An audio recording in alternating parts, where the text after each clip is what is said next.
What's going on, guys? Welcome back to Surviving in Alabama, and today I just have a quick short video, dining room talk. I just want to talk about that the fact that homesteading and prepping is hard. Before I get too far in this video, please hit that subscribe button. Give me the thumbs up, share it with your friends. Let's get to it. And for a lot of us, we may be the only ones doing it. Like, your family may not be helping.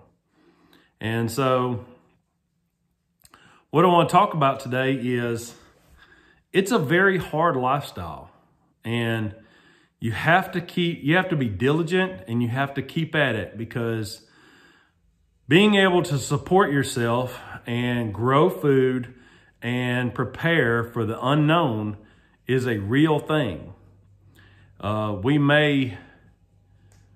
We may have financial difficulties. It's very expensive to do this. It is not cheap.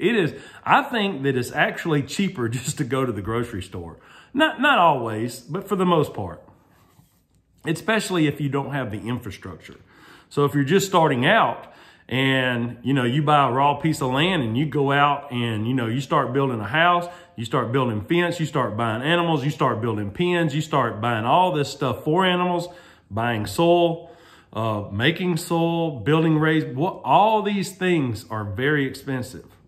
Now, I do believe that once you have your infrastructure in place, that it could be cheaper. And I think there's a lot to be said about the quality of stuff that you grow. It is definitely better than the grocery store. Hands down, that's not even up for debate. The quality is much higher. However, you have to get out and work it. And, and if you're doing it by yourself, it's a lot of work. And you're out there, morning, noon, and night, all different hours. You can't leave. You have animals and gardens to tend to, especially if some of y'all may have like cattle or something like that. You just can't leave.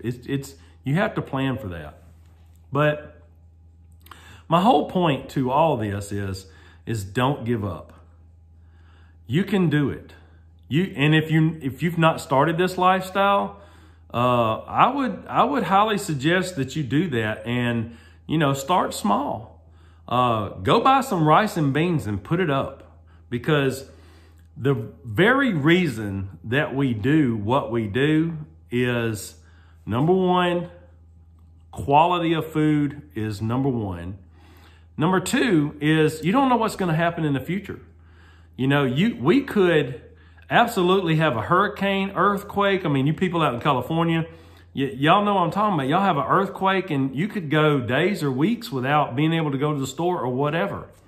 Gas shortages, food shortages, famines, drought, floods, all these things happen. It's not like they don't happen, because they do every year somewhere. So it's always best to be prepared for the unknown, because if something happens, maybe you'll be okay. And I'm not even saying you will be okay. You have to prepare for all different situations.